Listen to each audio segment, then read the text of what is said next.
नमस्कार साथियों, स्वागत है आपका अपने चैनल पे। तो आज हम लोग एक लंबे अंतराल के बाद बात करेंगे, क्योंकि आपको पता है कि आंसर की जारी कर दिया गया एनटीए के द्वारा। तो हम लोग जो है सबसे ज़्यादा जानने की चाहत जो रख रहे हैं वो है कि कट ऑफ क्या जा सकती है 2024 में। तो लास्ट ईयर के कट ऑफ जब हम लोग दिए थे एग्ज़ाम, और उस टाइम का जो मेरे पास लिस्ट है उसके बेस पे और इस साल के क्वेश्चन के लेवल के बेस पे, और जो हमारे पास रिव्यू आए हैं, फीडबैक आए हैं लोगों की तरफ से कि मेरा इतना आ रहा है, इतने क्वेश्चन किए हैं, तो क्वेश्चन का लेवल और मैंने खुद उसको एनालाइज भी किया हूँ, तो उसके आधार पर मैं कट ऑफ बताने जा रहा हूँ। कट ऑफ बताना थोड़ा मुश्किल काम होता है और उसको प्रिडिक्शन होता है कि कितने लोग दिए, किसका कितना आ रहा है। तो एक अनुमानित है, एक्सपेक्टेड है, मतलब पूरी तरह से फेल नहीं होगी, लेकिन हाँ इसी के इर्द गिर्द जो है आपका कट ऑफ लाई करने वाला है, तो इसी के आसपास रहेगा। तो अगर आप इसके आसपास है तो सेफ जोन में है, तो आप काउंसलिंग प्रोसेस डन करवाइए और आगे जो भी रिजल्ट के बाद उसमें आप प्रोसीड कीजिएगा। जिन लोगों का थोड़ा कम है तो आप लोग को बताया जाएगा कि आगे क्या करना है। तो अगर कट ऑफ 2024 की बात करें तो लैंग्वेज ग्रुप और सोशल एंड ह्यूमैनिटीज ग्रुप की आज हम बात करेंगे इस वीडियो में। तो लैंग्वेज ग्रुप की जो पेपर मैंने देखा है तो पिछले साल की तुलना में काफ़ी आसान था। अगर कुछ क्वेश्चन छोड़ दें तो काफ़ी आसान था और कुछ क्वेश्चन मॉडरेट थे, जबकि पिछले साल जो था कि कुछ आसान था, अधिकतर मॉडरेट थे और बहुत सारे क्वेश्चन टफ थे, जो कि थोड़ा करना डिफिकल्ट था संस्कृत के सेंस में। तो इस बार इंग्लिश को अगर थोड़ा सा छोड़ दें तो पेपर आसान थे। इसके मुकाबले जैसे अगर पेपर आसान आता है तो कट ऑफ जो है हाई हो जाती है, पेपर टफ आता है तो कट ऑफ लो हो जाती है। तो ये पेपर के डिफिकल्टी लेवल के आधार पर कट ऑफ डिसाइड होता है। इस बार ऐसा देखा गया है कि जो पेपर का लेवल है लैंग्वेज में इजी है तो कट ऑफ हाई जाएगी, इसमें नो डाउट। तो जो हमारी लैंग्वेज की टीम है उन्होंने हमको कट ऑफ बना कर दिया है। तो एफएमसी के लिए जो है आप अनरिजर्व कैटेगरी से जो है अगर आप 190 प्लस है, अगर आप अनरिजर्व कैटेगरी से है और आप 195 से 200, अगर आप 200 प्लस है तो फिर तो निश्चित रहिए। लेकिन अगर 195 से 200 के बीच में है तो आपकी चांसेस है कि बीएचयू मेन कैंपस आपको और डीयू मेन कैंपस आपको मिल जाए। ईडब्ल्यूएस कैटेगरी में आपको जो है थोड़ा सा गिरावट देखने को मिल सकती है, जो 185 से लेकर के 190 के बीच में है। ये कोई हार्ड एंड फास्ट रूल नहीं है कि आपको 185 या 90 के बीच में, 90 से एबव है तो और अच्छी बात है, आपको जनरल में होगी उनके लिए फाइट करें। अगर उससे आप थोड़ा लो भी 180 के आसपास है, 175, तो आप आशा रखिए कि आपकी एडमिशन हो सकते हैं, क्योंकि बहुत सारे फैक्टर काम करते हैं जो बाद में डिस्कस करेंगे। अगर आप ओबीसी से हैं तो फिर आपका थोड़ा सा मार्जिन देखने को मिलेगा, वो 180 से लेकर 185 के बीच में आपको कट ऑफ रहने की अनुमान। एससी कैटेगरी से है तो आप 170 प्लस है या उसके आसपास है तो आप अपने आप को सेफ जोन में रख के चल सकते हैं, ठीक है। और एसटी कैटेगरी से तो 150 160 आप इस रेंज में हैं तो आप ये मानकर चलिए कि आप एक सेफ जोन में हैं, ठीक है। थोड़ा वो कम भी होगा तो आप अपना जो पर्सनल डाउट्स है वो हमारे ग्रुप में शेयर कर सकते हैं, सिटी क्रैकर्स ऑफिशियल या हमारे जो हेल्पलाइन नंबर है वहाँ पे आप मैसेज करके बात कर सकते हैं, ठीक है। आप अफिलिएटेड कॉलेज की बात करें, जैसे अगर बीएचयू की बात करें तो दो सिर्फ गर्ल्स के लिए अफिलिएटेड कॉलेज है, बीसीडब्ल्यू और एएमपीजी। तो वहाँ पे जो है 16 सीटें हैं। फिर आपको डीयू के भी एफिलिएटेड कॉलेज है, महर्षि वाल्मीकि और एक मुझे याद नहीं आ रहा है।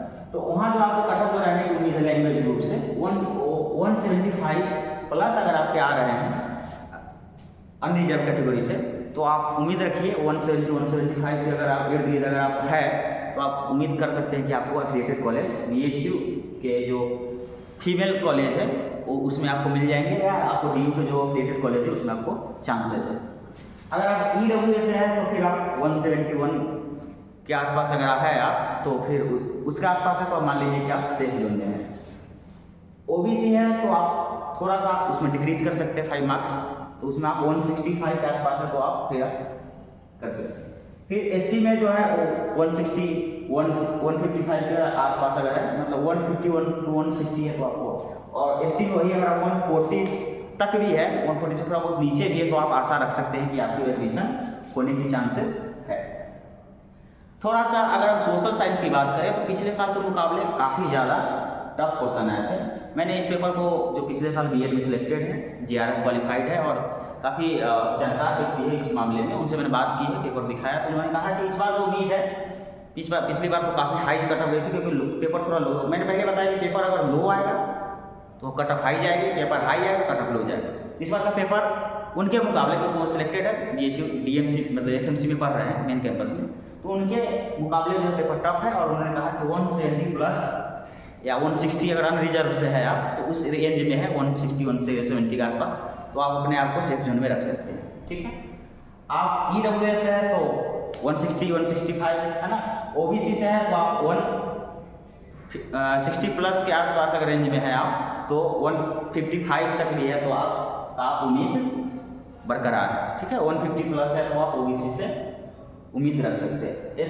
SC में जो है वो आपको 150 के आसपास से अगर आप लाइक कर रहे हैं SC कैटेगरी में 140 150 के आसपास तो आपको उम्मीद पूरी उम्मीद है। ठीक है, 140 के थोड़ा नीचे भी हो सकता है कि कट ऑफ जाए। ST से जो है आपको 130 140 यही रहने वाली उम्मीद है, 125 ये उम्मीद की जाती है कि इतनी कट ऑफ रहेगी मेन कैंपस में।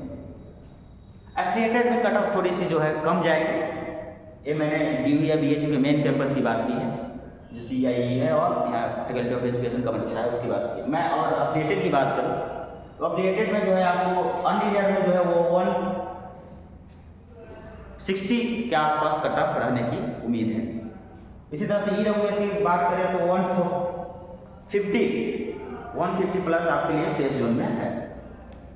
और अगर आप OBC की बात करें तो 145, ठीक है, OBC के लिए 145, SC के लिए आप 140 कर सकते हैं, थोड़ा सा हो सकता है 10 मार्क्स नीचे और जाए, 150 के आसपास है और ये 130 जो है 120 और 125 तक जा सकता है, 130 125, तो यही आपका कट ऑफ रहने की उम्मीद है सोशल साइंस। अब देखिए आप ये कह रहे होंगे कि कुछ लोगों का लैंग्वेज में 200 प्लस मार्क्स आ रहा है, 205 55 आ रहा है, 45 है, तमाम तरह के आप मैसेज ग्रुप में देखते होंगे। तो उस तरह उसमें कुछ में सच्चाई होती है, कुछ में सच्चाई नहीं होती है, क्योंकि हम लोग टाइम में ये लोग मेरा 300 है और आज तक मिला नहीं कहाँ है, 269 टॉपर्स हैं यहाँ पे।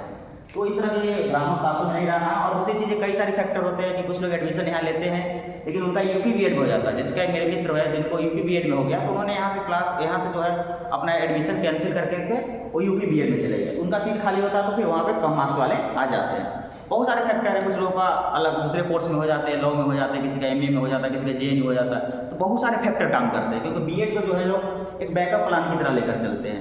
बहुत कम लोग होते हैं जो BEd में पैशनेट होते हैं। तो इस तरह की कट ऑफ कम होने की उम्मीद है, जो हम प्रिडिक्ट किए हैं वही कट ऑफ आपकी होने की उम्मीद है। थोड़ा बहुत अगर आप आगे पीछे लिए मतलब तो आप ये मान के चलिए कि आप उस रेंज में हैं और आगे की जो भी प्रोसेस है वो करने का प्रयास कीजिएगा, उसको डन कीजिएगा। तो आपका ये कट ऑफ रहा मेरे अकॉर्डिंग एनालिसिस की, जो टीम ने एनालिसिस किया। और दूसरी चीज़ है, आप जिसको लग रहा है कि मेरा बहुत कम मार्क्स है, कि मैं कट ऑफ के इर्द गिर्द नहीं हूँ, मैं कट ऑफ से मेरे 20-30 मार्क्स तक कम है, तो आप ये चीज़ ध्यान रखिएगा कि यहाँ पे एक मॉपअप राउंड होता है BHU में, और DU में भी इस तरह की एक प्रोसीजर है कि एडमिशन डन होने के बाद जो सीटें छोड़ देती है बच्चे और उस सीट जो वैकेंट हो जाती है तो उस पर फिर से रजिस्ट्रेशन होता है, री रजिस्ट्रेशन, और उसमें जो बच्चे रजिस्ट्रेशन करते हैं उनका एक मेरिट लिस्ट निकलता है जो काफ़ी लो जाती है, इस बार भी देखने को मिला है। तो आप जिन लोगों का थोड़ा कट ऑफ कम है, अगर मान लीजिए कोई EWS है, अगर उनका जो है 180 के आसपास हम प्रिडिक्ट किए, लेकिन देख रहे हैं कि 160 या 150 प्लस ही है, उससे ज़्यादा नहीं है, 150 प्लस 155 160 है, तो वो इस बार भी काउंसलिंग कराएंगे, क्योंकि री रजिस्ट्रेशन में उसी को मौका मिलेगा जो पहले रजिस्ट्रेशन किया होगा काउंसलिंग में। तो आप लोग काउंसलिंग करवाइएगा। आप अगर आपको लगता है कि इस कट ऑफ के आसपास है, थोड़ा बहुत अंतर है, तो आप कीजिएगा और मौक़ों के लिए भी आप प्रयास कीजिएगा। अगर आप लोगों को लगता है कि नहीं मैं बहुत कम हूँ, अब मेरा 100 आ रहा है, 120 आ रहा है, तो आप इस स्थिति में आप इस पर ज़्यादा फोकस ना करते हुए आप UP BEd की तैयारी भी कर सकते हैं। वहाँ भी बहुत सारे अच्छे कॉलेज है, बिहार BEd है, तो वहाँ भी आप तैयारी कर सकते हैं। तो ये हमारी कट ऑफ की एनालिसिस रही लैंग्वेज और सोशल की। अगले वीडियो में हम जो है साइंस और मैथ के लिए हमारी टीम को बताएंगे, वो आपको बताया जाएगा। तो आज की वीडियो में इतना है, धन्यवाद। किसी भी डाउट्स के लिए आप हमारे हेल्पलाइन नंबर और ग्रुप में संपर्क कर सकते हैं। धन्यवाद।